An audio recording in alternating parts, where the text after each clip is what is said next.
Assalamualaikum warahmatullahi wabarakatuh. Senang sekali bisa kembali bertemu dengan rekan-rekan, Bapak Ibu ya, masih dalam suasana virtual. Mudah-mudahan nanti apa yang disampaikan juga relevan ya, karena sekarang memang banyak keresahan dari pelaku usaha ketika produknya bermasalah, gimana cara nariknya gitu ya. Oke, sesuai dengan yang disampaikan bahwa yang akan kita bahas food recall procedure, prosedur penarikan pangan. Nah, kebetulan pada saat menyusun peraturan Kepala Badan POM nomor 22 2017 tentang penarikan pangan dari peredaran ini, saya ikut serta. Jadi waktu itu saya diberi tugas oleh SGS Indonesia, waktu saya masih di SGS Indonesia untuk menjadi project leadernya gitu. Dan kebetulan kita bareng-bareng menyusun tentang food recall procedure karena sudah diamanatkan oleh Undang-Undang Pangan dan peraturan-peraturan yang relevan lainnya, dinyatakan bahwa jika terjadi masalah di peredaran,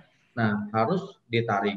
Masalahnya saat itu mekanisme penarikannya, tata caranya gimana untuk narik. Nah ini teknisnya itu belum ada, sehingga benchmark dari beberapa requirements persyaratan internasional, benchmark dari best practice yang sudah dilaksanakan, benchmark dari standar sertifikasi pihak ketiga seperti BRC, FSSC, maka kita kemudian menyusun prosedur penarikan pangan, cara dan tata kelolanya untuk jadiin panduan gitu. Dan kebetulan sudah ada pedoman yang dirilis oleh Badan POM ya tahun 2016 itu dibuat ya. Waktu itu kita melaksanakan BIMTEK. Nah ini bukunya, pedoman penarikan pangan dari peredaran. Ini merupakan isinya sama dengan Perka ya. Jadi teman-teman bisa download sebetulnya di Badan POM di websitenya JDIH Badan POM dan bisa download tentang pedoman ini karena di dalamnya sudah ada ketentuan teknis dan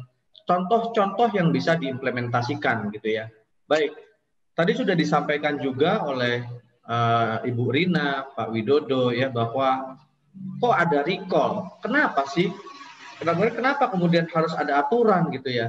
Karena backgroundnya begini, ketika ada masalah di lapangan, baik itu yang sifatnya ditemukan oleh konsumen, ditemukan oleh authority atau competent authority atau pihak yang memang memiliki kewenangan dalam hal ini pemerintah, atau ditemukan oleh pihak lain, dan masalah itu bisa berdampak kepada kesehatan masyarakat atau kesehatan konsumen. Karena sehari-hari pun kita sebagai konsumen gitu ya. Nah, ketika masalah itu muncul, maka harus ada peranan tanggung jawab dari produsen yang memproduksi produk tersebut untuk dilakukan penarikan yang tujuannya masyarakat ini harus dilindungi gitu sehingga tidak lagi berdampak lebih luas, tujuannya itu. Nah, dalam kondisi seperti itu maka perlu ada tanggung jawab yang besar kepada para produsen untuk sadar bahwa apa yang Anda produksi bisa saja bermasalah bagi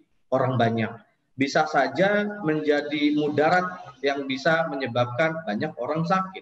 Nah, apa saja? Pasti resiko-resiko kesehatan, resiko-resiko yang berdampak kepada human health gitu ya, kesehatan manusia.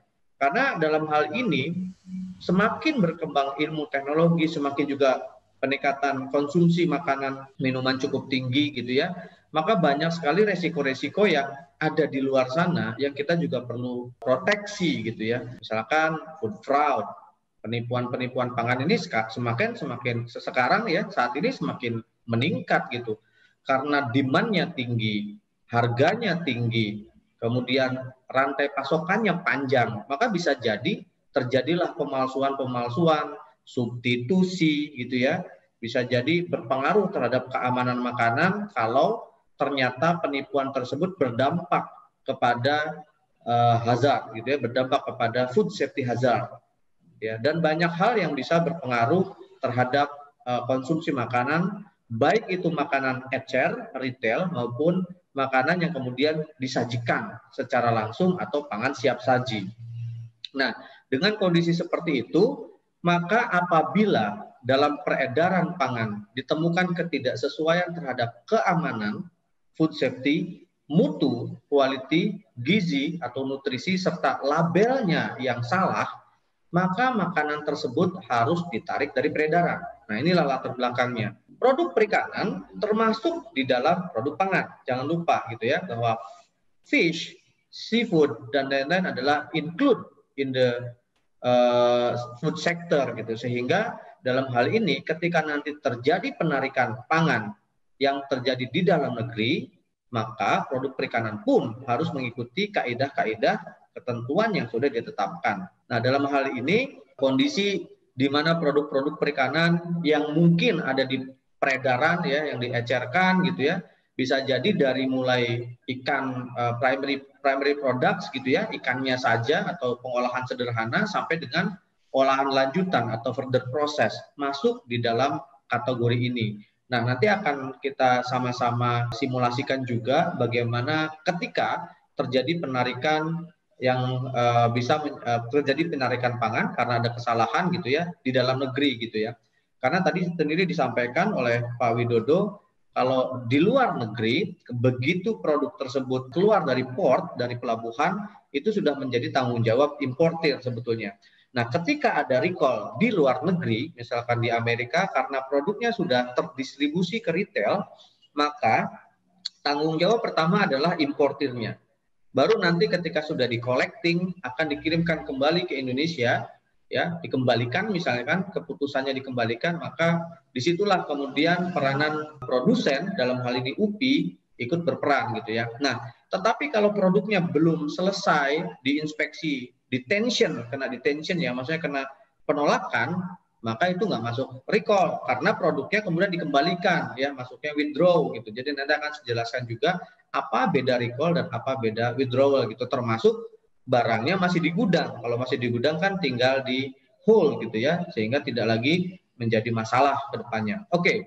Nah, sebagai prasyarat penerapan penarikan pangan yang efektif, maka setiap produsen, importir, termasuk distributor harus memiliki sistem ketertelusuran gitu. Jadi erat kaitannya traceability dengan recall itu memang hal yang berbeda, tapi dia kakak adik tuh, saudaraan gitu. Bahkan kalau bisa selalu seiring sejalan, karena tujuan akhirnya traceability adalah mampu melacak kalau ada masalah di peredaran kita bisa tarik. Nah, bagaimana mekanisme penarikannya masuk kategori recall gitu ya. Jadi traceability tujuan akhirnya untuk recall. Recall tanpa traceability sesuatu yang mustahil untuk dilaksanakan. Bayangkan ya, kalau kita ekspor sebetulnya tidak terlalu complicated kalau ekspor. Karena satu kontainer itu satu destinasi. Satu kontainer itu satu tujuan gitu ya. Portnya mana? Nah, ketika nanti sudah masuk, kemudian dideliver ke gudangnya pembeli kita, maka sudah menjadi tanggung jawab mereka untuk mendistribusikan. Kita sebagai produsen sudah tidak ikut-ikut lagi, dia mau jual kemana gitu ya. Nah, sehingga ketika ada penarikan dari negara tujuan, kita tinggal mengcollecting, dan collecting yang dilakukan oleh para importir, kemudian kita tinggal menerima. Nah, tugas kita menarik kembali setelah di-collecting oleh si importir gitu ya. Kecuali brand kita kemudian kita jual ya. Kita jual ke retail di luar negeri, sehingga nanti tanggung jawab kita di sana juga punya representasi ya. Kita juga punya representasi untuk mempertanggungjawabkan hal itu. Jadi saya ulangi dulu bahwa latar belakangnya kenapa kemudian harus ada mekanisme ini. Satu, tugasnya adalah tanggung jawab produsen adalah juga ikut melindungi konsumen. Sehingga kalau ada masalah di peredaran, ya entah itu kaitannya sama fraud, entah itu sama quality, entah itu sama food safety, nilai gizi maupun terhadap packaging, labeling, maka harus punya responsibility, tanggung jawab moral untuk menarik produk tersebut dari peredaran yang tujuannya untuk mengurangi dampak atau mengurangi resiko terpapar lebih lanjut produk-produk yang tidak aman yang masih beredar. Nah, dalam rangka melaksanakan recall, maka perlu ada prasyarat awal yang disebut dengan ketertelusuran pangan, traceability. Nah, dalam hal ini nanti akan berlaku adalah traceability forward ya, atau traceability ke hilir gitu, ke depan. Nah, forward traceability ini nanti akan berperan dalam rangka melakukan recall. Sementara backward traceability berperan dalam rangka melakukan investigasi. Ya, jadi fungsinya ketika nanti ada forward untuk melacak ke depan kemana produk tersebut bermuara, kemana produk tersebut dijual ke retail mana saja. Sementara backwardnya nanti berfungsi sebagai investigasi, investigative tools ya. Oke. Nah, kalau kita lihat di ilustrasi, ini contohnya sapi ya. Sayang saya nggak punya gambar yang ikan gitu ya. Sapi kemudian dari petambak, ini dari petambak, dari apa? Peternak, asumsikan ini adalah udang dari petambak, didistribusikan ke processing, ditransportasikan setelah jadi produknya ke gudang atau ke cold storage, kemudian masuk ke wholesale, kemudian masuk ke retail. Nah, kemana saja kemudian produk tersebut dijual? Kalau cuma satu retail gampang ya. Tapi kalau sudah ada kita jual ke seluruh Indonesia, ke berbagai daerah, wah ini perlu sistem yang jelas, perlu alur pelacakan yang juga efektif. Kalau enggak, kita nggak tahu dijual kemana. Apalagi saat ini beberapa seafood yang di-frozen-kan sudah mulai masuk ke e-commerce ya. Jadi kalau buka e-commerce, contohnya Tokopedia, Shopee, dan lain-lain, itu sudah banyak produk-produk olahan ikan yang di-frozen-kan dijual secara daring gitu, secara online. Nah, terus nanti melacaknya gimana nih? Sehingga dengan kondisi seperti itu kita juga perlu ngatur gitu ya, perlu menentukan. Jangan sampai kita hanya jualan doang, memproduksi jualan ada masalah, kita lari dari tanggung jawab. Nah, untuk itulah peraturan Kepala Badan POM nomor 22 tahun 2017 ini mengatur tata cara tata kelola dan juga risiko kalau tidak diikuti atau tidak diindahkan gitu. Kita bahas definisi dulu. Definisi teorinya dulu sedikit ya. Penarikan ini apa sih? Narik dari peredaran. Suatu tindakan menarik pangan yang berpotensi menimbulkan gangguan kesehatan dan atau tidak sesuai dengan peraturan. Nah, ini nggak sesuai dengan peraturan. Peraturan yang mana sih, Pak?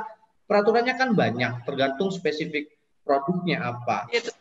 Produk Anda kemudian memproduksi produk-produk ikan kaleng, maka harus mengikuti aturan main tentang pangan steril komersil atau PSK gitu ya.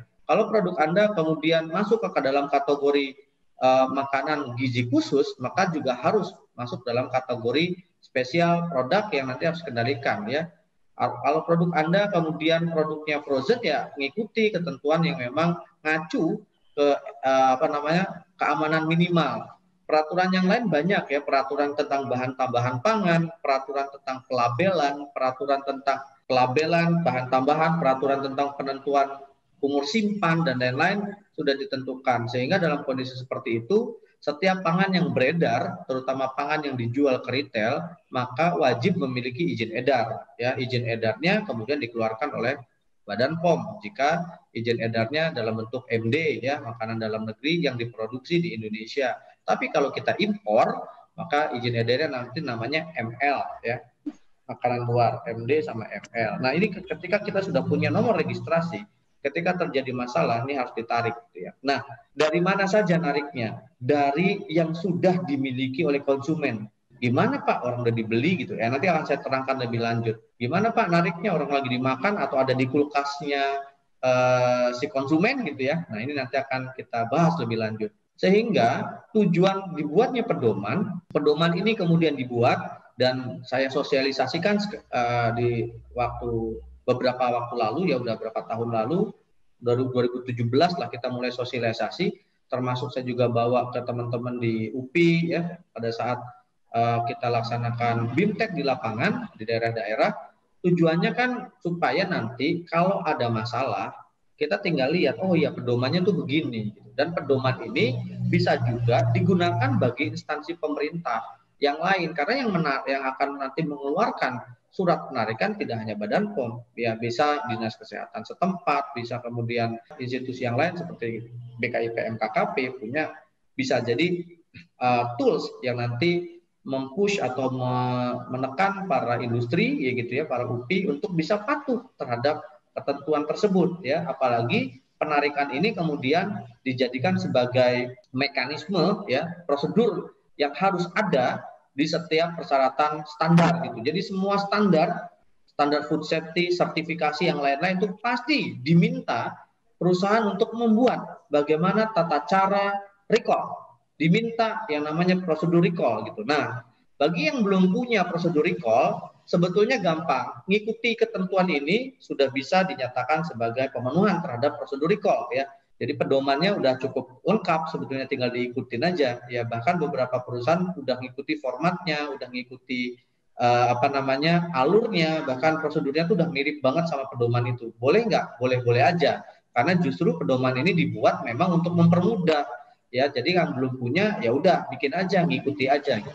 Oke, sebelum masuk ke intinya, saya gambarkan dulu tentang definisi khusus yang nanti akan membedakan antara recall, ya, withdrawal dengan stock recovery. Karena istilah-istilah ini kemudian menjadi sering ditemukan atau menjadi sering dibahas atau menjadi sering didengar, dan ada beberapa yang kemudian bingung gitu, apa bedanya gitu. Nah, inilah definisi khusus ini kemudian dituangkan untuk memperjelas gitu ya, karena penarikan atau recall ya sama withdrawal sesuatu yang definisinya berbeda. Kalau diartikan atau diterjemahkan dua-duanya sama, penarikan juga, ditarik katanya gitu ya. Nah, yang membedakan adalah kalau recall itu produknya sudah masuk ke dalam rantai pangan, sudah masuk ke retail, sudah masuk ke pasar, sudah masuk ke warung gitu ya, dan bahkan yang sudah dimiliki konsumen, itu recall. Tetapi kalau produknya itu belum nyampe ke sana, misalkan tadi ekspor ke Amerika baru nyampe pelabuhan dikembalikan, kemudian kita punya produk ya, kemudian kita distribusikan ke luar pulau, belum nyampe ke retail ya, baru masih di jalan, atau sudah nyampe gudangnya distributor, kemudian ada penarikan. Nah, karena masih kita bisa kendalikan, itulah yang disebut dengan withdrawal. Artinya, withdrawal ini penarikan dari pelanggan, tetapi tidak sampai ke konsumen akhir. Jadi pelanggan ini bisa jadi kategorinya adalah distributor kita. Jadi belum sampai warung aja, distributor. Sudah sampai pelanggan kita tarik. Jadi lebih mudah withdrawal. Sementara ada istilah lain ya di kalangan para retail ataupun sales gitu ya, sales di luar, disebut stock recovery. Istilah ini kenapa akhirnya muncul? Karena ada beberapa penarikan yang tujuannya bukan ada masalah gitu. Yang tujuannya bukan menarik produk karena ada masalah, tetapi lebih digunakan untuk melakukan kontrol terhadap stok yang ada di pasar gitu ya, atau strategi dagang yang memang mereka terapkan. Nah, ini contohnya, lebih mudahnya begini. Ketika ada produk ya kita jual, kemudian produknya ada beberapa yang sudah akan kadaluarsa bulan depan. Ini belum kadaluarsa, mau kadaluarsa bulan depan. Kemudian sales yang ada di lapangan mengidentifikasi, mencatat, ini udah banyak produk yang mau ED. Biasanya sebutannya ED, udah mau expire date gitu ya. Maka mereka kemudian akan menarik dan mengganti produknya dengan produk yang baru sebelum produknya ED. Karena kalau sudah ED, udah kadaluarsa, kemudian masih ada di retail, kemudian dilakukan inspeksi, maka bisa jadi masalah nantinya. Nah, dalam kondisi seperti itu, itulah yang disebut dengan stock recovery. Mengganti stok, merefresh, merenew stok gitu ya, supaya nanti at the end stok yang ada di pasar itu semuanya masih sesuai dengan ED atau ED-nya masih lama gitu. Atau bisa jadi stock recovery ini karena ada kebutuhan strategi marketing. Misalnya, produk ini saya launching di Jakarta, saya masukin ke semua retail di Jakarta, baik modern trade maupun GT. GT itu general trade ya, pasar umum ya.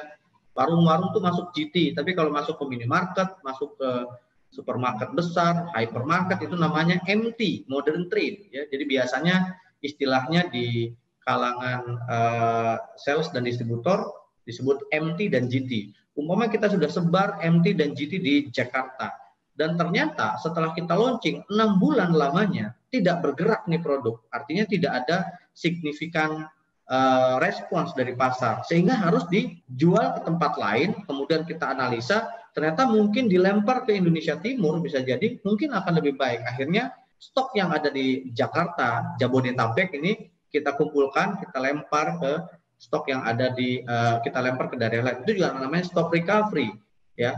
Jadi penarikan yang tidak ada kaitannya sama resiko kesehatan atau keamanan pangan. Nah, itulah. Jadi ada 3 jenis, recall, withdrawal, dan stock recovery. Yang kita atur adalah yang recall. Yang kita atur yang recall. Karena apa? Yang recall ini kan udah sampai ke konsumen. Udah ada di modern market, sudah ada di general trade atau GT. Maka kalau tidak segera ditarik, bisa jadi berdampak. Sementara kalau withdrawal, ketika ada masalah, Anda secara mandiri bisa melakukan penarikan karena produknya belum nyampe ke konsumen atau belum nyampe ke retail.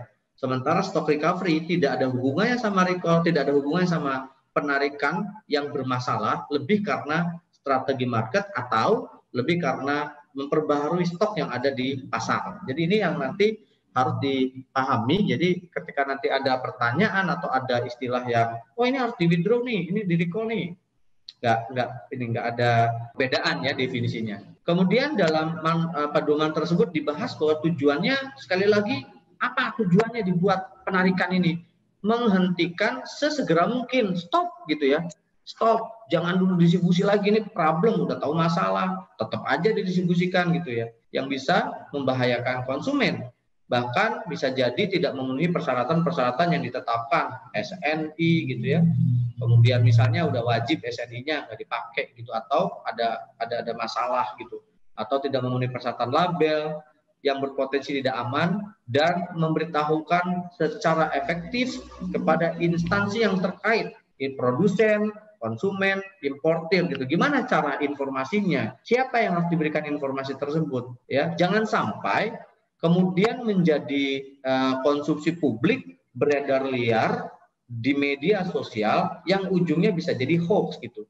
Yang ujungnya bisa jadi memperkeruh suasana, yang ujungnya bisa jadi akhirnya sangat merugikan produsen tersebut ya, namanya jatuh ya, sehingga tidak lagi ada trust dari konsumen. Nah, dalam kondisi seperti itu, maka setidaknya aturan ini kemudian meminta produsen, distributor, atau importir memberitahukan kepada lembaga terkait, sehingga ketika nanti jika ada hal-hal yang berkaitan sama informasi yang salah atau hoax, bisa juga segera diluruskan daripada diem-diem aja gitu ya. Kenapa hal ini kemudian harus dilakukan? Karena nanti diatur bagaimana tata cara Anda melakukan informasi ke publik atau disebut dengan public warning. Karena at the end of the day, masyarakat harus tahu mana yang kemudian tidak boleh dikonsumsi. Nah, memang di Indonesia sangat sensitif nih informasi-informasi seperti ini, sehingga produsen itu takut banget kalau ada masalah, ditarik ya, diam-diam aja, menarik sih mereka, ditarik gitu produknya dari peredaran, tapi nggak diomongin gitu, jadi menarik diam-diam atau silent recall. Nah, ini yang sebetulnya kita hindari, karena bisa jadi informasinya nanti tidak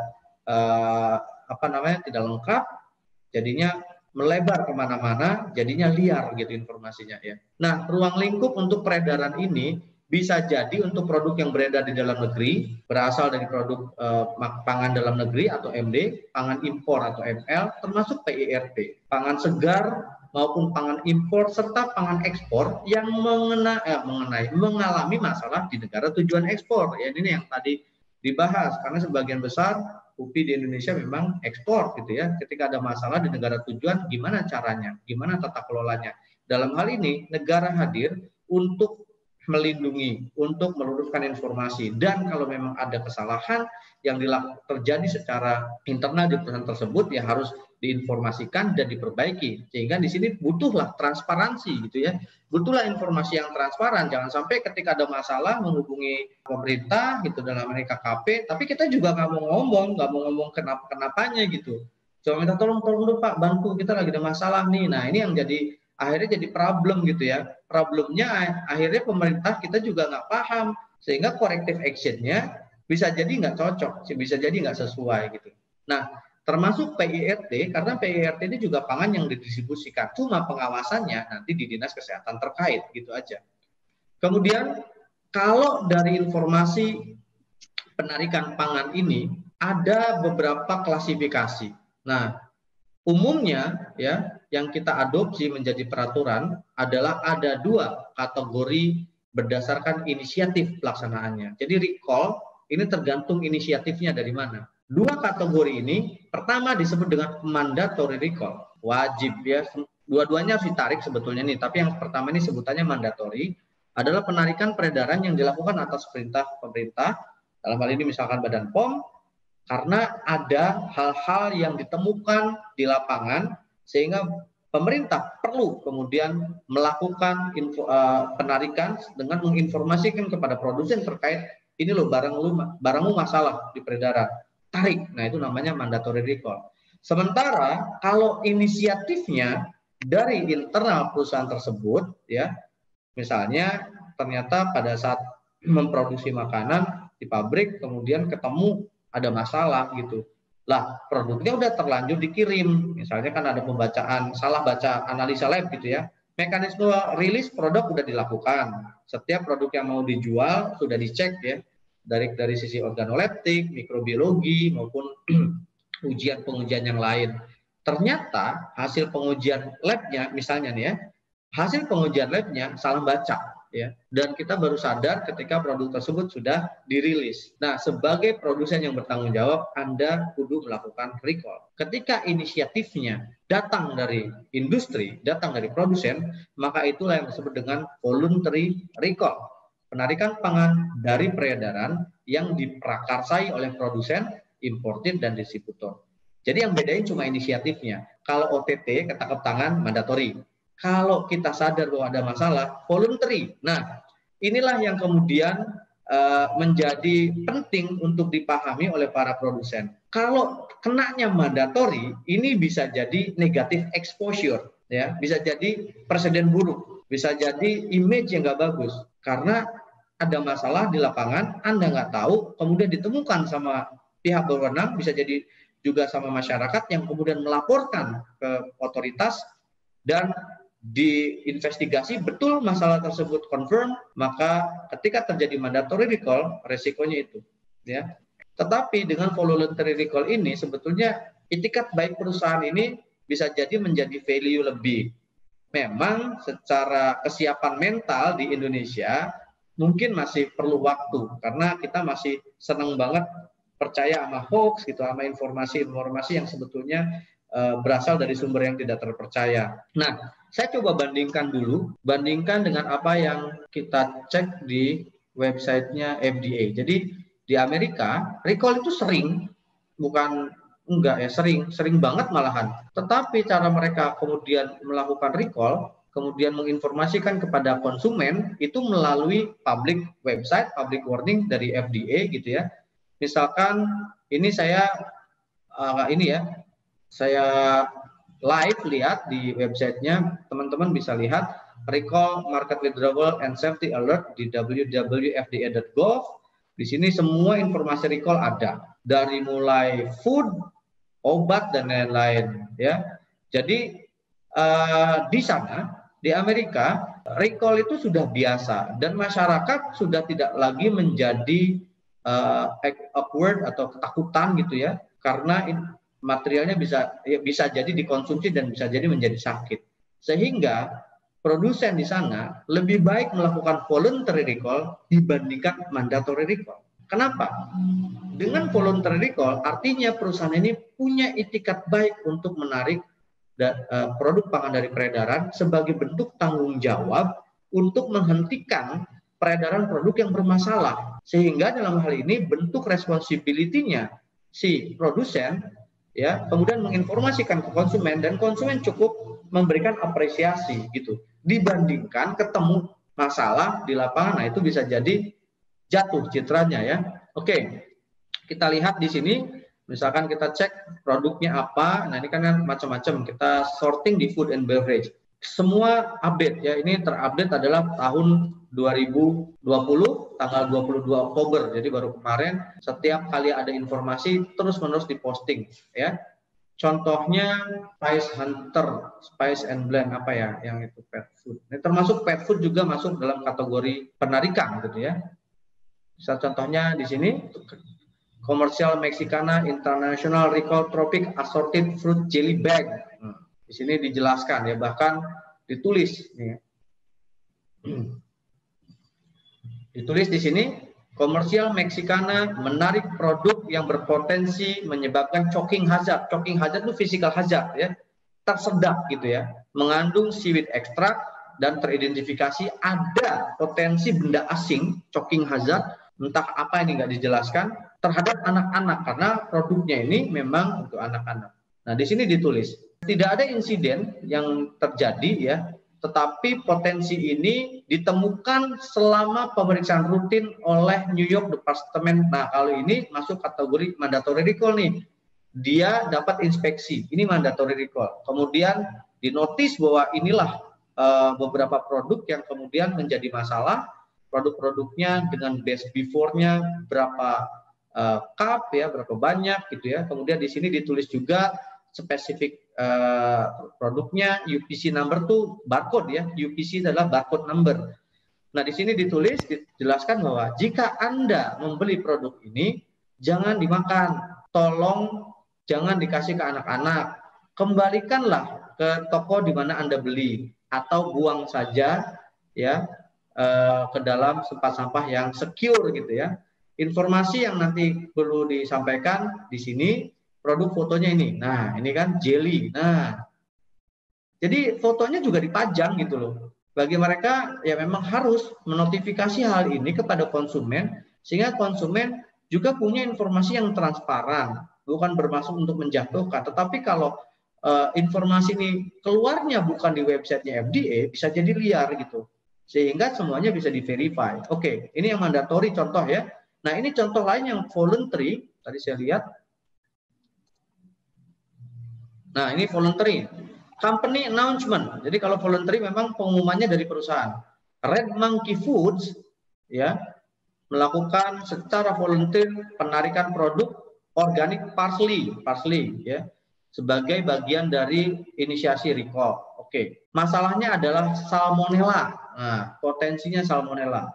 Kemudian di sini ditulis bahwa sampai dengan saat ini, to date, belum pernah ada konsumen yang komplain atau melaporkan terkait dengan salmonellosis atau kontaminasi salmonella yang terjadi pada manusia berkaitan dengan produk ini. Jadi dia menyatakan bahwa ini saya tarik ya, walaupun sampai dengan saat ini belum pernah ada sih yang lapor atau komplain.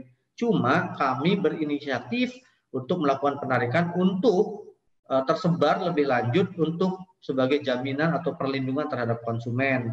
Produknya yang terdampak antara 3 sampai 0,565 oz. Best before-nya ini, item number-nya ini dia tulis semua, inilah bermasalah, dan produk ini nanti distribusikan di 50 states, 50 negara bagian di Amerika dan di Puerto Rico, dan diproduksi untuk retail gitu ya. Di bawahnya ditulis konsumen yang sudah membeli produk ini kemudian jangan dimakan, silakan dibuang atau or return to place of purchase for a full refund, atau balikin aja ke tempat Anda beli untuk mendapatkan penggantian katanya. Nah, ini produknya nih. Dikasih tahu, nah ini produknya, labelnya, semua informasi akhirnya transparan. Nah, inilah yang saya sampaikan tadi, apa yang disebut dengan voluntary, apa yang disebut dengan mandatory gitu ya. Dan ini hanya merupakan bukti bahwa kita komitmen, walaupun kita harapkan tidak terjadi. Tapi kalau terjadi, kita sudah siap dengan segala mekanisme emergency response procedure yang berkaitan dengan penarikan produk atau disebut dengan recall. Nah, setiap kali ada penarikan, baik atas penarikan yang diinformasikan oleh kompeten authority atau kemauan sendiri, tetap harus mengirimkan notifikasi kepada Badan POM. Jadi nggak bisa juga hanya secara verbal gitu ya, diinformasikan, harus diinformasikan secara tertulis. Next. Nah, ini contoh voluntary recall notification di supermarket gitu. Jadi di supermarket di sana pun memang kemudian menuliskan informasi recall ya yang ada biasanya di customer service-nya atau sebelum masuk itu dikasih tahu gitu informasi-informasi recall. Tujuannya kalau nanti ada yang beli dan dia punya kode yang sudah tertera di situ, bisa ditukar, bisa di-refund sama si supermarketnya gitu. Jadi di counter customer service itu memang bisa jadi Anda bisa menukar dan bisa dikembalikan dengan uang, tapi biasanya dikembalikan, ditukar sama produk yang lain. Tapi kalau nggak mau dia bisa di-refund, dia dibalikin. Gitu. Nah, dengan kondisi ini maka konsumen juga tahu dia harus kemana gitu. Nah, problemnya kan bisa jadi kalau kita tidak punya saluran lanjutannya, ketika ada penarikan, produsen akhirnya bersusah payah narik dari semuanya. Nah, kalau ini kan karena ada posnya itu ada di retail ya, dan retailnya kemudian membuka fungsi customer service kalau di sana itu ya untuk ada komplain atau apapun gitu. Kalau di supermarket di Indonesia sayangnya fungsi customer service-nya kebanyakan hanya untuk titip barang gitu ya. Ditukar sama nomor kemudian nanti balik ambil barang lagi. Bahkan kalau ada penitipan anak di situ jadi penitipan anak ya. Bercanda. Oke. Nah, untuk itu maka skema penarikan pangan yang wajib ini dan skema penarikan pangan yang sukarela ini sebetulnya tadi inisiatifnya itu dari mana gitu aja. Kalau inisiatifnya dari produsen, maka masuk voluntary. Kalau yang mandatori inisiatifnya bisa dari Badan POM, bisa dari informasi yang pelanggan, publik, konsumen ataupun kompeten authority yang lain yang punya kewenangan ya. Jika menemukan maka kemudian wajib menginformasikan ke BPOM dan jika informasi tersebut valid, jadi tidak semua komplain atau laporan ke BPOM kemudian ujungnya recall, tidak ya. Karena informasi itu harus dikaji, harus didata, harus dilihat gitu ya. Kemudian setelah itu lihat isunya, apa yang terjadi. Kemudian Badan POM atau yang punya otoritas akan mengidentifikasi, melaporkan dan menginvestigasi ke perusahaan tersebut betul confirm atau tidak. Ya memang kalau ternyata ada penyimpangan dari sisi proses atau dan betul produknya dari produsen tersebut, maka lantas Badan POM akan menetapkan klasifikasinya, jangka waktunya, kedalamannya, sampai dengan menerbitkan surat perintah penarikan atau meminta produsen untuk membuat surat peringatan publik gitu ya. Jadi inisiatifnya sekali lagi untuk yang mandatori berasal dari pemerintah yang punya kewenangan atau masyarakat yang kemudian melaporkan kepada pemerintah untuk segera ditindaklanjuti. Dan jika dikonfirmasikan betul problemnya memang dari produsen, maka pemerintah meminta produsen untuk melakukan penarikan. Nah, jika inisiatifnya datang dari internal produsen, kemudian dilaporkan untuk penarikan, itu yang disebut dengan sukarela atau voluntary. Ya, sekali lagi hanya beda inisiatif. Dua-duanya tetap harus ditarik, ya intinya gitu. Karena kemarin ada yang salah persepsi, Pak kan kita voluntary, kalau nggak narik kan nggak apa-apa. Bukan gitu maksudnya. Bentang-bentang voluntary nggak narik nggak apa-apa. Wajib ditarik dua-duanya, cuma beda istilah aja gitu ya. Nah, penarikan pangan dari peredaran ini sekali lagi adalah baik sukarela maupun penarikan yang dikeluarkan oleh otoritas harus kemudian dilaporkan. Setelah dilaporkan, belum tentu harus ditarik soalnya nanti lihat. Harus ada pengkajian resiko. Pengkajian resikonya gimana? Ini berdampak apa enggak kesehatan? Gimana sudah kemana saja gitu ya? Dan ada bagian decision tree yang kemudian dilakukan oleh teman-teman di Badan POM atau di pemerintahan untuk menentukan apa saja penentuannya. Penentuannya adalah penentuan klasifikasi. Karena klasifikasi ini akan menjadi penting untuk menotifikasi, untuk memberikan tenggat waktu, untuk memberikan kedalaman proses recall-nya, penarikannya. Nah, klasifikasi penarikan yang sudah ditetapkan ada 3 jenis, ada 3 kelas. Yang pertama kelas 1 adalah situasi di mana konsumsi paparan diduga menyebabkan masalah kesehatan yang serius bahkan kematian. Ada yang masuk kategori kelas 2, ada yang masuk kategori kelas 3. Contohnya, untuk kelas 1, makanan ini mengandung bahan berbahaya. Misalkan formalin, mengandung pewarna yang dilarang, metanil yellow, rodamin B. Nah ini masuk kategori kelas 1. Udah bahaya banget gitu ya. Bisa langsung berdampak pada konsumen. Pangan yang mengandung bakteri patogen yang berbahaya. Contohnya ada Clostridium, Salmonella, Listeria, dan lain-lain. Termasuk yang mengandung toksin ya. Salmonella, Clostridium mengandung botulinum toxin atau toksin dari jamur ya. Aspergillus flavus menghasilkan mycotoxin dan lain-lain atau bisa jadi mengandung virus ya. Kemudian kontaminasi benda asing yang membuat atau menimbulkan resiko cedera kepada konsumen termasuk yang bisa menyebabkan choking hazard. Nah, tadi saya kebetulan kita di contohnya adalah choking hazard. Ini adalah bahaya tersedak yang bisa membahayakan. Tergantung kemudian konsumennya siapa. Semakin sensitif konsumennya, semakin tinggi resikonya, semakin masuk dalam kategori kelas 1. Jadi kalau barangnya tujuannya untuk bayi, infant, yang old, pregnant, yopi ya, masuk kategori yopi, berarti ada risiko nih. Yopi masih ingat ya, ini adalah intended use. Maka ketika kita membuat HACCP, kita tentukan dulu siapa intended use-nya. Karena sudah masuk dalam 12 langkah HACCP ya, di mana penentuan intended use adalah langkah ketiga dari 12 langkahnya HACCP. Yang mudah-mudahan masih pada ingat. Y yaitu adalah yang ya. Yang ini apa? Younger than 6 year old, atau ini masuk kategori balita ya. O adalah old. Biasanya old ini older than 65, older than 60, tergantung ininya klasifikasi umurnya. P adalah pregnant. I adalah immunocompromised, atau orang-orang yang punya imun lemah, yang sensitif ya. Ketika kita sudah menentukan kategori itu ada masalah, maka kalau masalahnya bisa resiko tinggi, cedera, termasuk ke dalamnya adalah para spesifik consumer yang masuk kategori JOPI, maka kudu mesti bisa jadi masuk klasifikasi kelas 1. Nah, untuk kelas 2, contohnya adalah pangan dengan BTP ya, bahan tambahan pangan yang tidak dicantumkan pada label. Maksudnya apa?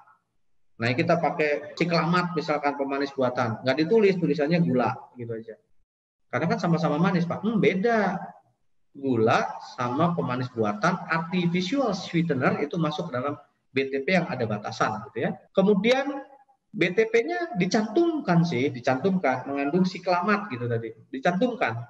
Tapi jumlahnya nggak pakai aturan gitu ya. Jumlahnya semena-mena, jumlahnya semau sendiri. Akhirnya bisa jadi berpotensi resiko karena melebihi ambang batas yang diperbolehkan. Kemudian bisa jadi resiko-resiko lain adalah cemaran kimia yang sifatnya akumulatif atau sifatnya akut, sifatnya adalah menumpuk, menahun, tidak seketika gitu, misalkan residu pestisida, antibiotik, itu ya, logam berat, heavy metal, masuk ke dalam kategori kelas 2. Mengandung toksin alami, histamin, masuk kelas 2. Bobot tuntasnya tidak sesuai yang ditetapkan, berat bersihnya ya, tulisannya 1000 gram gitu, ngisinya 900. Nah, ini berarti bobot tuntasnya nggak sesuai, masuk kelas 2. Diwajibkan mutu yang ditetapkan sama SNI, ternyata nggak diikuti. Atau hasil pengujiannya positif mengandung babi, mengandung B2. Nah, kalau misalkan ini kaitannya sama kehalalan, karena ini juga masuk kategori yang harus dikendalikan, maka sama oleh pemerintah ya, masa masuk dalam klasifikasi penarikan. Contohnya kelas 3 adalah label, intinya kalau nggak masuk kelas 1, kelas 2 ya kelas 3 gitu aja ya. Contohnya labelnya sudah ditetapkan pada saat kita pendaftaran produk pangan, mendapatkan nomor izin edar, ternyata ada perubahan, nggak ngomong gitu ya. Tanggal produksi udah kadaluarsanya salah, nggak lengkap gitu ya, meragukan, bikin bias ke konsumen, itu masuk kategori kelas 3. Dan kesalahan-kesalahan kecil lain yang mungkin beresiko terhadap berpengaruh ke kualitas atau performance dari produknya. Ya, penentuan klasifikasi ini kemudian dibuatlah decision tree. Siapa yang kemudian akan melaksanakan ini? Ini tugasnya pemerintah sebetulnya. Apa ada risiko klasifikasi, dilihat masuk klasifikasi mana. Kalau ada jadi serius, kematian, kelas 1 udah langsung. Kalau enggak, gangguan kesehatan ngaruh enggak katanya. Kalau ada gangguan kesehatan yang sifatnya sementara, kecil, dan lain-lain, kelas 2.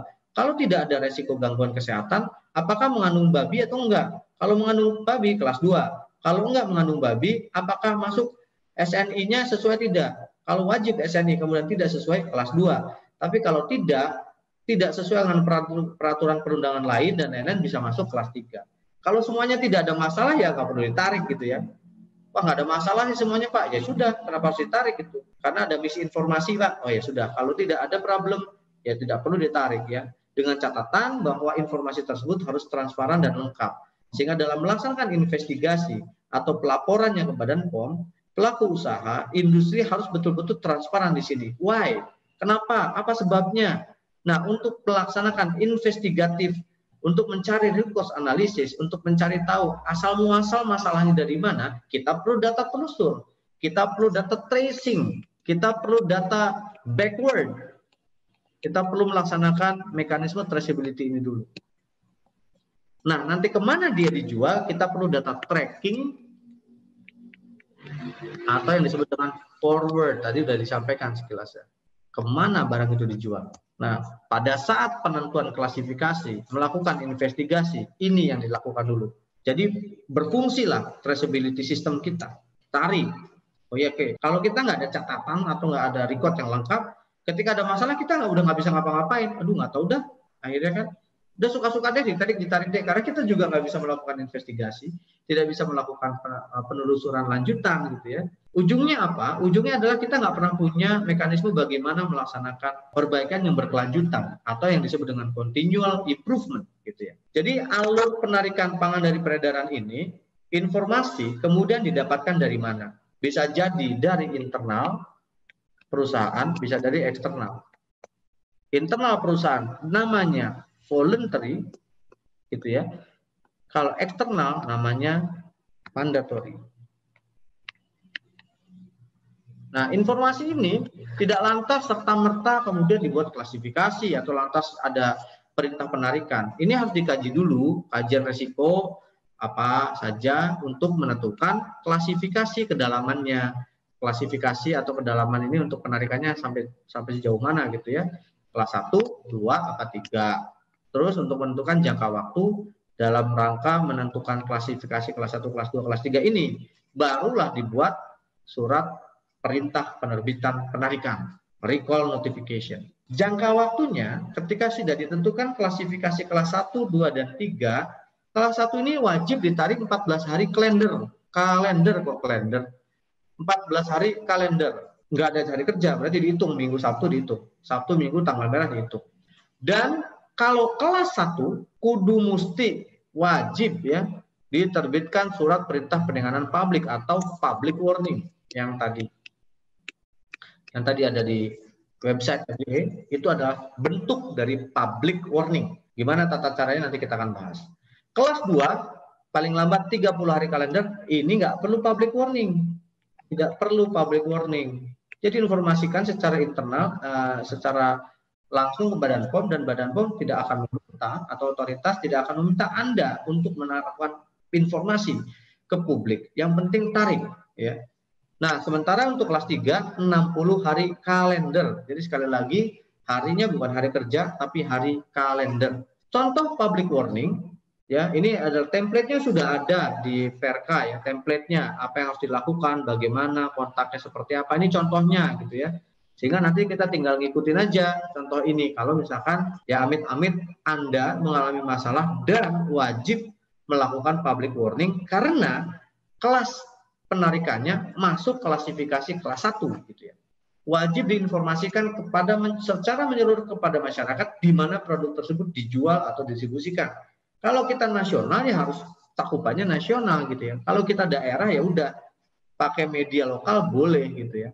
Tujuannya agar informasi pencegahan ini terdistribusi atau terinformasikan kepada konsumen supaya mereka waspada, aware gitu ya. Nah, ini yang masih challenging gitu ya. Ini juga kita belum lihat ini menjadi bagian dari edukasi masyarakat gitu ya. Karena lebih percaya kepada dari WA group atau dari informasi-informasi medsos yang belum tentu keberadaannya gitu ya. Contohlah waktu kejadian anisakis di ikan kaleng gitu ya. Saya nerima gambar yang beredar tuh bukan ikan makrel ya, ikan sarden dikasih cacing gitu. Cacingnya masalahnya bukan cacing anisakis juga, itu lumbricus, cacing tanah gitu. Jadi kan lucu, informasinya udah jauh kemana-mana gitu. Problemnya yang terjadi adalah orang kita nyebut ikan kaleng itu ikan sarden, kan gitu. Jadi ketika ada masalah, yang kena makrel ya, yang terdampak ikan sarden. Karena apapun jenisnya, ikan yang dikalengkan adalah ikan sarden. Itu asumsi masyarakat ya. Tolong dong beliin ikan ikan sarden yang tuna gitu misalnya. Maksudnya ikan tuna kaleng maksudnya. Cuma karena orang pahamnya ikan kaleng adalah ikan sarden, yang terdampak makrel, yang sengsara ikan sarden gitu ya. Ya, akhirnya terimplikasi karena memang ini perlu kedewasaan, perlu edukasi terus-menerus ya. Jadi jangan asumsikan bahwa kita sudah punya aturan, kemudian dengan mudah kita bisa execute. Bisa jadi informasinya liar. Nah, daripada informasi itu liar, tolong komunikasikan kepada otoritas setempat atau ke Badan POM, supaya kalau ada informasi, setidaknya ada sumber yang terpercaya yang bisa juga kemudian membuat klarifikasi ya kepada publik, entah bentuknya press release atau apapun gitu ya. Jadi kalau Anda terbuka, para pelaku usaha terbuka kepada otoritasnya, dalam hal ini pasti pemerintah juga melakukan perlindungan. Nggak mungkin pemerintah juga ngebiarin gitu aja. kecuali Anda nakal gitu, bandel, kecuali memang disengaja. Nah beda loh, beda karena kalau disengaja berarti ada intention, namanya intentional, kesengajaan nih. Tapi kalau memang khilaf, kemudian tidak sengaja, kontrolnya mungkin lagi kurang baik gitu, itu namanya unintentional. Kalau unintentional udah kelihatan kok ya. Kalau intentional juga kita bisa jadi pertama, kedua, ketiga bisa jadi nggak ketahuan, tapi kalau udah terus-menerus ya bisa jadi Anda punya masalah yang akhirnya tidak bisa mencari solusi. Jadi saya sangat sarankan untuk permasalahan yang bisa menyebabkan recall, tolong komunikasikan karena ini penting sekali. Karena di mana-mana di standar yang kayak di BRC standar meminta juga bahwa setiap kali Anda mengidentifikasi ada penarikan, Anda wajib menotifikasi kepada siapa? Satu, competent authority atau regulatory official, ya, official control di negara Anda. Anda harus kasih tahu buyer, konsumen Anda. Anda harus kasih tahu lembaga sertifikasi yang menerbitkan sertifikat Anda dalam kurun waktu 3 hari kerja setelah ada penerbitan perintah penarikan dari otoritasnya. 3 hari kalender, ini hari kerja ya, 3 working days. Nah, diminta gitu. Kenapa? Saking bahwa penarikan ini bisa berimplikasi kemana-mana, termasuk salah satunya untuk perlindungan, gitu ya. Nah, kemudian siapa yang menerbitkan surat perintah penarikan ini? Ya bisa jadi pihak-pihak otoritas yang berwenang, misalkan Badan POM, karena kaitannya sama produk MDML, Bupati, Wali Kota, kalau kaitannya sama pangan segar dan produk rumah tangga, ya pangan segar termasuk ikan segar, daging, sayur dan lain-lain masuk dalam kategori otoritas atau pemilik kewenangannya ada di Bupati atau Wali Kota melalui dinas masing-masing. Peran dan tanggung jawabnya dari mulai Badan POM, Balai Besar POM, pemerintah kabupaten, kota gitu ya, termasuk tanggung jawab dari semua pihak, importir, distributor, retail, termasuk konsumen, punya peranan dan tanggung jawab untuk bagaimana kemudian melakukan penarikan. Kenapa konsumen juga terlibat? Konsumen yang megang makanan, ya produknya. Sehingga menotifikasi atau memberitahukan atau mengembalikan produk itu ke retail itu merupakan satu sumbangsi. Dan konsumen juga harus menotifikasi setidaknya ke orang terdekatnya untuk menginformasikan informasi yang didapat dari website itu gitu ya. Nah, kalau keluarnya dari official websitenya government itu udah pasti valid ya, harusnya ya, harus pasti valid. Sehingga di websitenya FDA itu disediakan satu kolom subscribe gitu ya, kita tinggal klik masukin email, nanti setiap ada penarikan di notifikasi. Termasuk nanti kalau misalkan kita masukin nomor HP, ada medsos yang lain, di notice nanti semua gitu ya. Jadi kalau ini bisa dieksekusi di Indonesia ke depan, insya Allah menjadi penting, ya, menjadi sangat baik bahkan untuk menotifikasi atau mengkomunikasikan permasalahan-permasalahan yang ada melalui saluran yang bisa jadi dijangkau oleh orang banyak. Nah, karena sekarang ini orang sudah juga tidak lagi problem dengan masalah kuota internet, semua orang kayaknya sudah punya ya, sampai ke pelosok. Dengan sekolah online dan lain, saya pasti edukasinya akan lebih cepat. Nah, untuk komunikasi, semua komunikasi melalui pemerintah, instansi yang terkait ya. Kalau kelas 1 silahkan lakukan public warning, informasi ke publik, baik nanti public warningnya melalui website yang ditentukan oleh otoritas kompeten ataupun melalui media yang lain yang nanti bisa dijangkau oleh konsumen yang mungkin mengkonsumsi produk kita. Peringatan publik dapat diterbitkan oleh Badan POM atau pelaku usaha yang berkonsultasi dengan Badan POM. Pelaksanaannya, proses penarikan ini bukan Badan POM, bukan dinas, bukan KKP misalkan yang narik, enggak. Yang narik itu tanggung jawabnya pemilik usaha gitu. Karena kemarin ada juga salah kapal. Oh iya Pak, berarti kalau gitu kalau ada masalah saya tinggal lapor sama Badan POM ya Pak ya. Karena kan nanti mereka yang akan tarik. Enggak, enak aja. Anda lapor, Anda yang berbuat, Anda yang salah, Anda yang bertanggung jawab lah gitu ya. Yang Anda lakukan adalah wajib lapor. Setelah lapor, tariklah barangnya dari peredaran. Makanya dikasih tenggat waktu 14 hari untuk kelas 1, 30 hari untuk kelas 2, dan 60 hari untuk kelas 3. Dikasih waktu nih. Kalau nggak selesai gimana Pak? Nah ini nanti ada evaluasinya ya. Penarikan ini dimulai dari lokasi terdekat sampai distribusi terjauh. Tarik semua. semua produk yang beredar di seluruh Indonesia wajib ditarik dari peredaran, termasuk modern dan tradisional atau general trade, agent, and distributor. Nah, kalau yang impor gimana ya? Sorry Pak, kalau yang ekspor gimana Pak?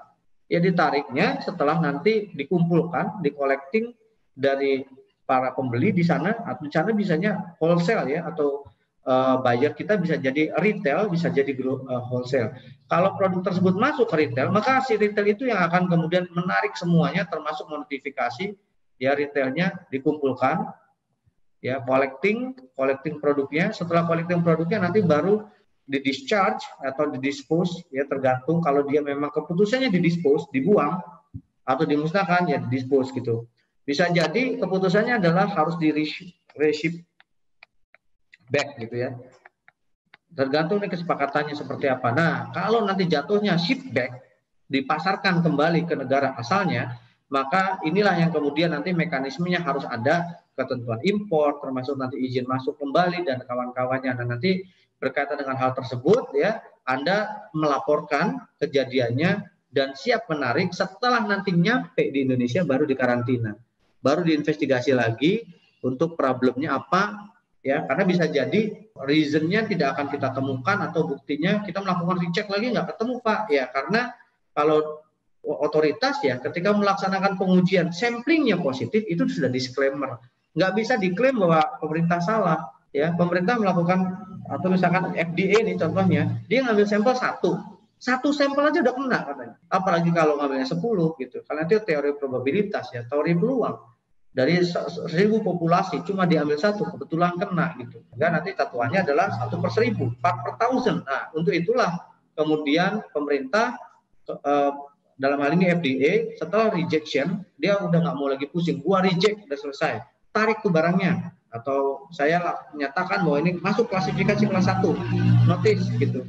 Nah, untuk upaya kemudian mempermudah proses penarikan, maka sekali lagi konsumen juga ikut berperan gitu ya, mau nggak mau. Nah, gimana konsumen tahu kalau kita nggak update? Ya makanya dikasih tahu gitu. Nih dikasih tahu melalui cara apa yang mudah dijangkau deh, pakai sosial media, oke. Yang mudah dijangkau deh, website, oke. Nah, ini nggak cukup Pak, ya udah silakan masukin ke koran kek, yang kira-kira orang bisa baca, yang kira-kira orang bisa notice gitu ya. Tempel semua informasi ke retail-retail yang terkait kayak yang kita masukin gitu ya. Seperti hanya Tesco membuat informasi recall. Informasi recallnya adanya di retail gitu ya. Oke, terus gimana produknya kalau udah ditarik? Kalau memang masih bisa digunakan, kalau memang masih bisa dipakai, kalau memang masih bisa dimakan, ya silahkan. Boleh-boleh saja diproses ulang gitu ya. Yang penting aspek keamanan pangannya di produk yang sudah diproses tersebut masih dalam ketentuan gitu ya, reproses. Kalau udah nggak bisa untuk konsumsi manusia gimana Pak? Ya kalau masih bisa dipakai kemudian untuk pakan ternak silakan saja, tetapi pakan ternak pun punya ketentuan, jadi nggak bisa gitu ya, nggak bisa langsung begitu saja kita alokasikan, harus memenuhi dulu persyaratan minimalnya. Kalau nggak bisa lagi gimana? Ya baru dimusnahkan, dispose. Jadi penarikan itu tidak melulu kemudian langsung ditarik. Kalau salahnya cuma label doang, ya tinggal di relabel gitu ya. Nah, kalau kita ternyata impor, dikembalikan aja ke si pemasoknya gitu ya, atau ke si suppliernya di negara tujuan. Cuma memang akhirnya nanti ada mekanisme ekspor balik ke sana gitu. Yang ini yang akhirnya dalam banyak hal udahlah dibuang aja di Indonesia atau sudah dimusnahkan, nggak bisa dikembalikan karena itu udah dibayar juga oleh si distributornya ya. Contoh kasusnya ketika mie Samyang saat itu memang ternotifikasi mengandung babi tapi tidak dideklar dalam kemasannya, maka ditariklah barang dari peredaran dan produknya nggak di reship ya, nggak di ship back gitu ke Korea, nggak, karena itu barang Korea. Produknya dikumpulkan oleh distributornya, akhirnya kemudian ditindaklanjuti dengan dimusnahkan. Karena mereka bilang ekspor balik ke sana biayanya jauh lebih besar dibandingkan dimusnahkan di lokal gitu ya. Tinggal dibakar aja. Toh barangnya juga udah dibeli dan mereka tidak disalahkan, maksudnya supplier tidak disalahkan karena kesalahan sepenuhnya mungkin bisa jadi karena ada miskomunikasi terkait dengan pelabelan gitu ya. Salah label intinya. Oke. Nah, ketika kita melakukan penarikan, maka kudu mesti lapor ke Badan POM. Laporlah. Terkait apa lapornya? Terkait dengan kemajuan proses penarikan pangan. apa kemajuan ini progress report, lapor gitu. Dari 1.000 yang kita jual, misalkan kita produksi, contohnya ikan kaleng lah ya, tadi contohnya ikan kaleng. Kita produksi 1.000, kita jual ke seluruh Jawa Barat misalnya, atau Jawa Timur ya, Jawa Timur, karena banyak ikan kaleng dari Banyuwangi misalkan kan. Kita jual 1.000 kaleng, 1.000-1.000-nya itu dijual di Banyuwangi, kemudian dalam rangka penarikan, umpama penarikannya kelas 1, kan cuma dikasih 14 hari kan. Nah, sebelum itu selesai, maka harus ada report gitu ya, berapa banyak yang sudah ditarik. Karena bisa jadi dari 1.000 yang kita sudah rilis, bisa jadi yang kembali cuma 1%, bisa jadi yang kembali 50%, bisa jadi yang kembali 90%, tergantung tingkat penyerapannya gitu. Jika dalam hal ini, kadang-kadang ada agak sedikit perbedaan persepsi ya di UPI ya. Namanya recall itu harus 100% Pak. Recall itu harus 100% katanya. Kalau nggak 100% salah. Maksudnya bukan recall-nya, bos, yang 100%. Trace-nya yang harus 100%. Tracking-nya yang harus 100%. Kita bisa melacak 100%. Tapi recall-nya belum tentu 100%. Karena bisa jadi semakin lama produk itu dijual, semakin sedikit mungkin yang tersisa. Ya, jadi recall ini tidak harus 100%. Nggak ada yang maksa itu. Tapi telusurnya harus 100%. Nah, ini tolong pahami. Maksudnya telusurnya Anda udah tahu datanya kemana aja. 100% tertelusur. Tapi belum tentu 100% yang bisa ditarik. Bisa jadi 99%. Bisa jadi hanya 1% yang bisa ditarik. Umpama produknya udah 6 bulan lalu nih. Wah, udah susah ditarik pasar, Pak. Cepat lakunya gitu ya. Makanya kenapa di notice tuh di dalam public warning. Kalau Anda punya produk kami yang sudah dibeli, tolong balikin katanya gitu kan. Karena nggak mungkin kita nyari satu-satu di rumah-rumah gitu. Nggak mungkin kan ketok. Assalamualaikum Bu, maaf. Ibu beli ikan sarden nggak gitu. Ikan kaleng nggak gitu kan, nggak mungkin. Jadi makanya di notice gitu. Nanti bisa jadi balikinnya yang dikembalikan atau yang berhasil kita tarik cuma 1%. Boleh nggak?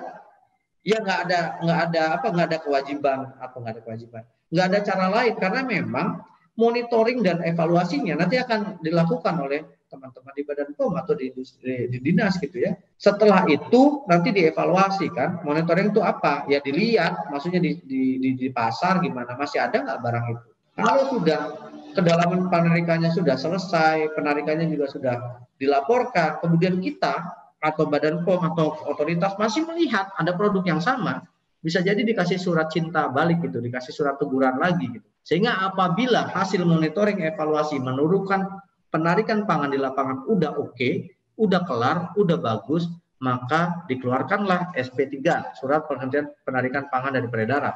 Tetapi kalau dilihat ternyata masih ada, masih ditemukan dari sampling atau dari investigasi atau dari pengecekan di sarana pangan, sarana distribusi sampai ke retail, masih banyak produk yang belum ditarik, maka dianggap belum efektif diberikan surat perintah penarikan pangan ulang, ya, kembali dikeluarkan. Bisa jadi akhirnya nanti sanksi yang bisa administratif maupun sanksi hukum jika tidak diindahkan.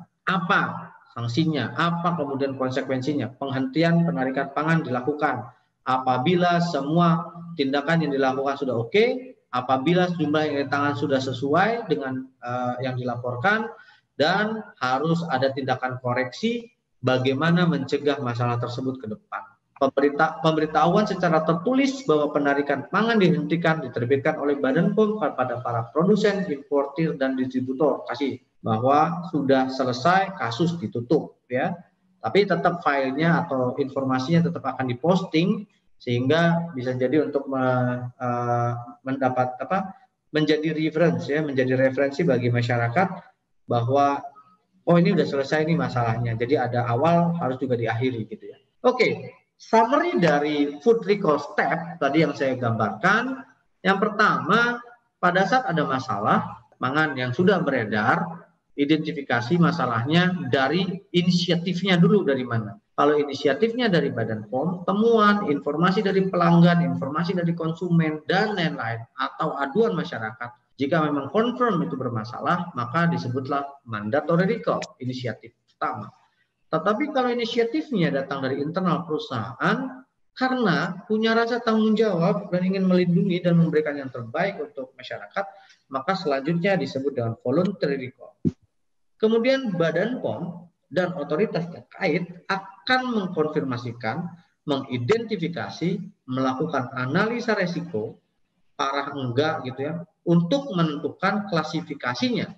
Klasifikasi penarikan ada 3, kelas 1, kelas 2, kelas 3. Kelas 1 kudu ditarik dalam waktu ya 14 hari, kelas 2 30 hari, kelas 3 60 hari. Nah, untuk khusus kelas 1, maka kudu mesti diberikan surat peringatan publik, notifikasi, public warning. Setelah diklasifikasikan, setelah kemudian ditentukan apakah public warning atau tidak, tinggal dieksekusi, ditarik dalam jangka waktu yang ditetapkan. Yang jangka waktu sesuai klasifikasinya, 14 sampai 60 hari. Ya, dalam waktu itulah kemudian bergerilya, narikin barang terus. Kemudian lakukan Anda progres, tergantung nanti progresnya mau berapa lama gitu. Karena ada yang minta nanti progresnya langsung 14 hari. Kalau ternyata masalahnya cukup sensitif dan bisa jadi isu nasional, bisa jadi progres berikutnya Anda diminta harian. Tiap hari lapor ya, wajib lapor. Nah, wajib lapornya gimana nanti mekanisme diatur lebih lanjut di masing-masing institusinya gitu. Bila jadi masalah nasional, wajib lapor. Ya, jadi kayak nanti notifikasi berkaitan dengan COVID ini kan ada update terus setiap hari. Bisa jadi seperti itu. Jika isunya besar dan menjadi skala nasional bisa jadi ya. Kemudian setelah kita tarik baru lapor dan produk tersebut kemudian mau diapakan. Nanti akan ada juga verifikasinya gitu ya. Mau diapain nih? Pertama kalau misalkan masih bisa dimakan oleh manusia, konsumsi manusia. Diproses yang tadinya mentah dimasak dimasak matang karena masalahnya salmonella selesai diuji habis itu produknya kan oke, bagus, tinggal jual sebagai produksi konsumsi manusia atau dialokasikan untuk konsumsi manusia tapi tidak untuk dijual untuk charity gitu nggak apa-apa. Tapi jangan sampai gini yang kita jual yang bermasalah yang kita kasih untuk charity itu yang bermasalah. Nah ini yang sering jadi masalah kaprah gitu ya. Setelah itu baru pemusnahan bisa jadi dilaksanakan jika memang sudah tidak lagi untuk konsumsi manusia. Kalau salahnya label ya tinggal di-relabel gitu ya, dilabel ulang. Kalau salahnya hanya yang minor ya jangan dimusnahkan juga kan akhirnya tidak baik tidak ini merugikan gitu. Jadi disposal, pemusnahan, reproses, repacking, relabeling itu semuanya diserahkan ke industri, diserahkan ke pelaku usaha, diserahkan ke para UPI. Mau diapain produknya terserah. Yang penting outputnya harus kembali sesuai dengan persyaratan keamanan pangan dan kualitas. Nah, setelah selesai, baru nanti diverifikasi oleh Badan POM, di lapangan sudah ditemukan lagi produk yang sama, lot yang sejenis gitu ya, sudah hampir dianggap selesai atau hampir dianggap tidak ada, mungkin masih ada tapi sudah susah dicari, sudah susah dilacak dan tenggat waktunya sudah selesai, maka BPOM akan melakukan verifikasi dan melakukan surat rekomendasi berupa surat penghentian penarikan atau kalau belum selesai dilanjutkan ya.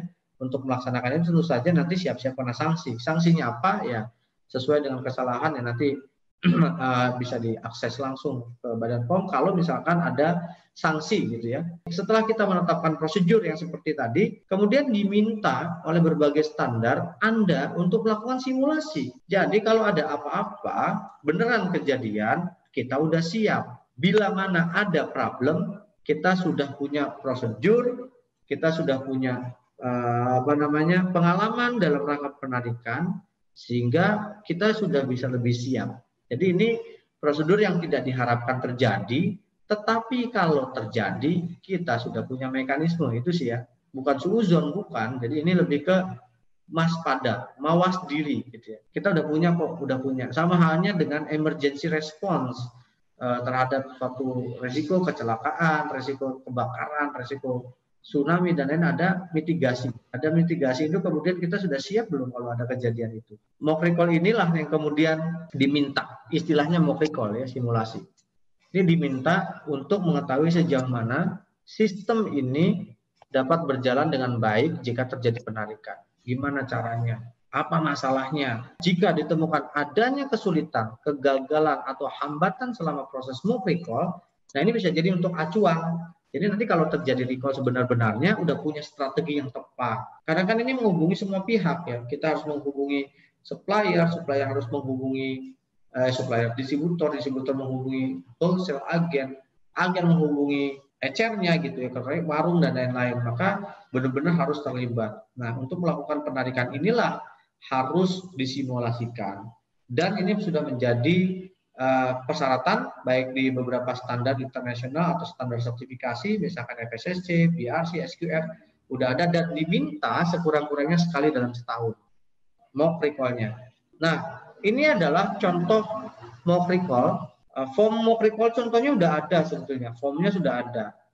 Jadi nanti ketika Anda diperiksa oleh auditor diminta mana mock recall-nya, itu sudah tinggal ngisi gitu ya. Modelnya seperti ini. Ya, pertama untuk penarikan ini apa isunya? Tulis isunya, misalkan di sini ditemukan penyimpangan untuk jus mangga kandungan sodium benzoat, atau mungkin kandungan ini adanya di kaleng gitu ya. Ikan kaleng misalkan bisa jadi. Karena ada kesalahan formulasi. Dari mana asal muasal informasinya? Dari internal.